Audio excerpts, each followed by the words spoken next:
Getting college acceptances is like one of probably the most exciting moments. I feel like it's just like you're full of this celebratory energy, right? But then there's a balance between the celebration of this achievement and like the financial reality that it's bringing to your life. When you're working with students and you kind of lay out like a menu. Okay, look, you're about to make a choice. These are all the different financial resources or tools available to help you pay for college. What is that menu of options? Sure. The short end of the menu is that college is funded through a few mechanisms, right? One is like your wallet. How much do your parents, how much do you have? How much can you write the check, right? The next one and the next good one is grants and scholarships. Grants and scholarships are free money. You don't have to pay it back. Usually there's no stipulation. And then there's loans. And I think loans are also another big component. So you fund your education mostly through those three mechanisms. That menu of option is on the table for every student.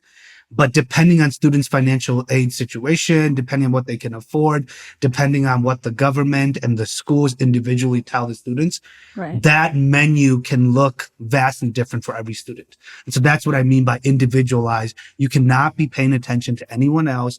Figure out your lane, look at your numbers, sit down with your family and figure out what makes sense for you and your family. How do you know if you're eligible for some of these resources financially? And then also, how do you actually go about applying if you're interested in accessing some or all of them? You won't know until you apply. So one, you should do your research. You should be proactive, see what you qualify for and really apply. And of course, the biggest one and the most important one is the FAFSA, free application for federal student aid. That is, I think for the most part, any family should really take advantage of that. The form is just to gather what your family situation is, how much money is in here and there, so that the government can, through an algorithm, figure out, okay, based on what you've reported to us, this family can afford within our little algorithm this much money, right? And that signals to both the government and the Department of Education what they should be helping you and what you qualify for. Mm-hmm. And it also signals to the schools what your family can technically, theoretically, based on this form, pay, right? And so you fill it out. They can basically download all of your financial data and through another series of questions like how many people are in your family, how many people are in college, how much investment do you have here? What are some of your other incomes? Through all of that, they generate what's called the Student Aid Index. That basically signals to the government that, okay, based on the information that we've downloaded from the IRS and what you've told us, your family can technically, we think, afford this much. So if you do qualify and you are like a lower income student based on that SAI number, you might qualify for Pell Grant, right? The Pell Grant, as the name suggests, free money, or at least money that you don't have to pay back, right? You can qualify for Pell Grant, which can partially fund part of your education. But that index also qualifies you for two really important programs through the government. One is the subsidized program. Not every student qualifies for the subsidized program.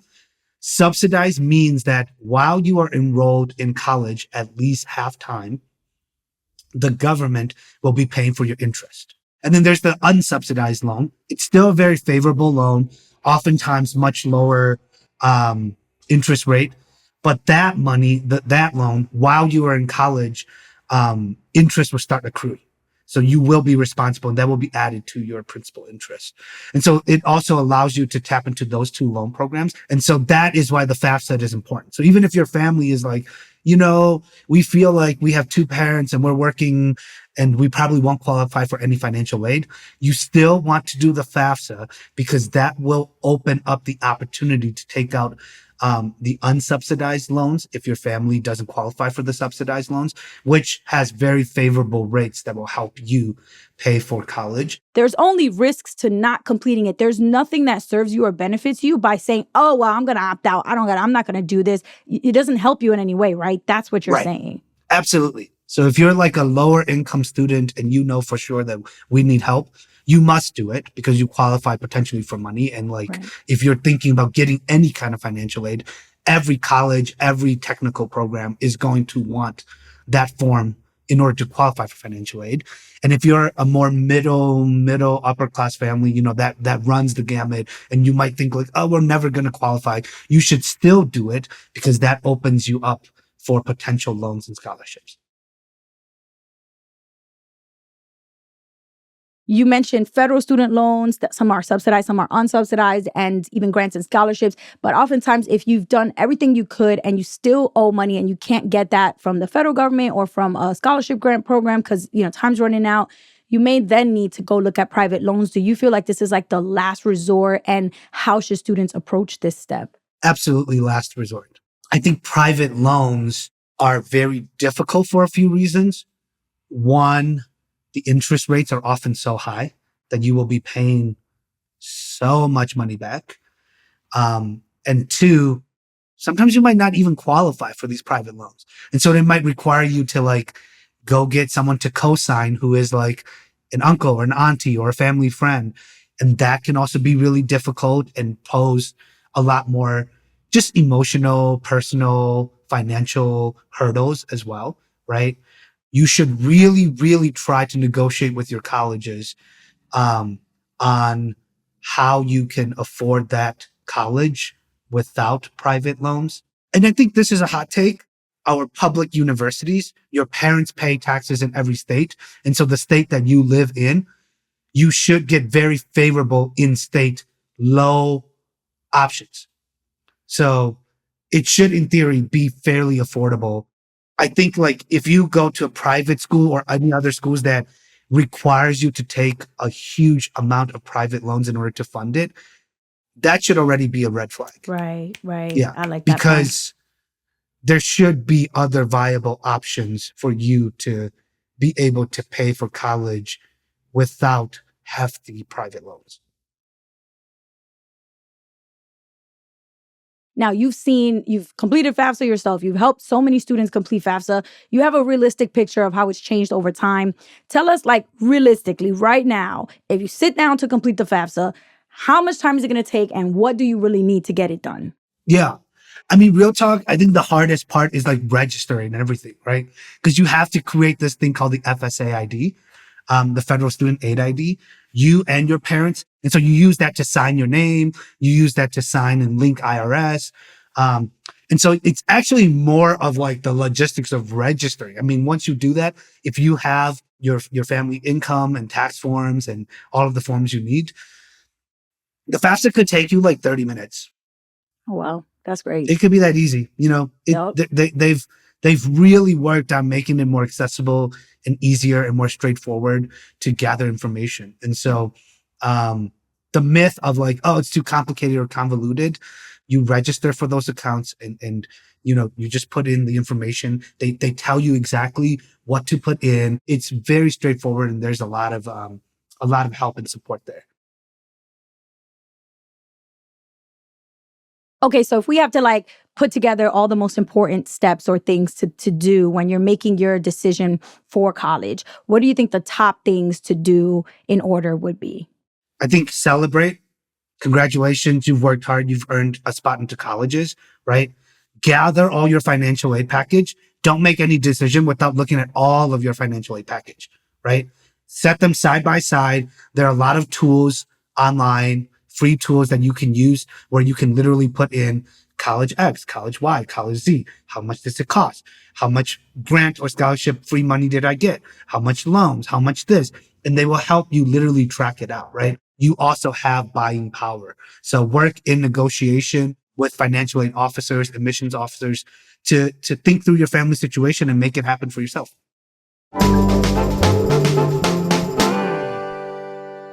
Teng shared a lot of information in this episode, so I just want to review some of the vocabulary words that he mentioned.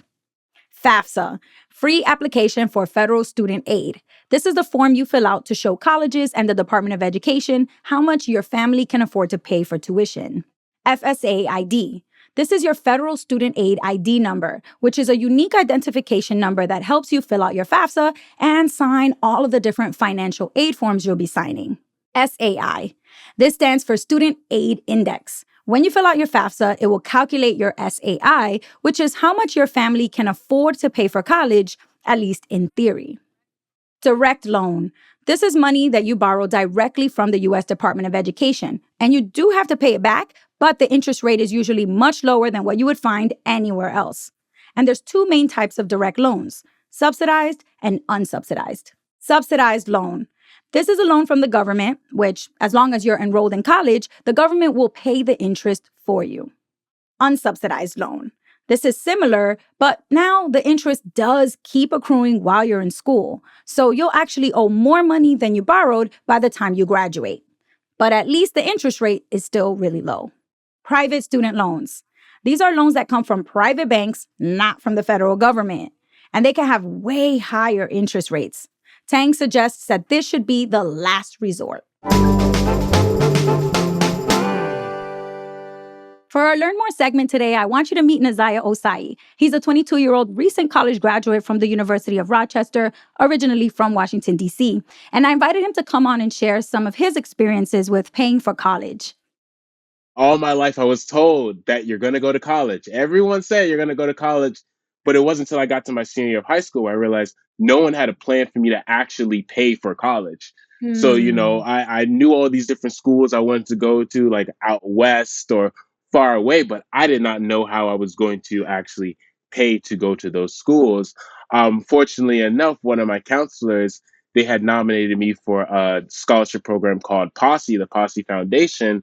And I went through that process and I was able to get a full tuition 4-year scholarship, to go to the University of Rochester in Rochester, New York. Yeah, no, that was amazing. And that was huge because tuition is a big part of what you actually pay for to go into school. And to be able to get that covered was great.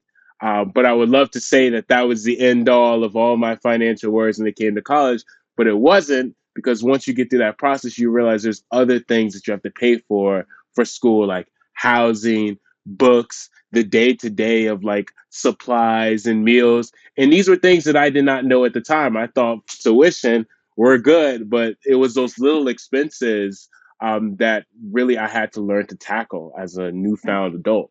Okay, Naziah, so you talked about a lot of different things that have helped you, but give us your top few tips for high school students going through this right now. Absolutely. I'd say the first tip is not being afraid to communicate with the financial aid department at my school. Like they're seen as like these big bad guys that you don't want to talk to unless something's going wrong. I wish I would have emailed them more to learn about maybe more resources or better explain or even appeal my financial aid offer if there was some information that they didn't get that I didn't tell them. And then thinking about the resources on campus at my school, and I'm sure at many schools, my school has a food pantry where like you can go there and get free food. And it's like I did not learn about that until my senior year, where it's like sometimes when your meal plan gets low and you get a little bit hungry and you don't want to call, family because you don't want to stress them out. It's like go to those resources on campus that are like, hey, we are here to help you. But if you don't ever say anything, you're not going to get that help. Right. That's right. And I remember like that feeling of like, oh, I don't know. It feels like it's not cool to go to the financial aid office, or it's not cool to go get in line at the food pantry. It's not cool to do these things. But at the end of the day, what's also not cool is not being able to manage financially and like being in over your head. Mm-hmm. And then you're not talking to anyone to get the help you need. And then you can't come back and register next semester because it's all out of control. I think you really hit the hammer with the nail about the price of trying to be cool. I think a lot of money has slipped through my fingers because I was trying to be cool. These schools want you to graduate. They want you to pass your classes because it makes them, look good. And that's the point. Like, so asking for help of like talking to your academic counselor, talking, to your, just your normal counselor, using the mental health services at these schools because you're paying for them. Like we are paying, like we are customers paying for these resources.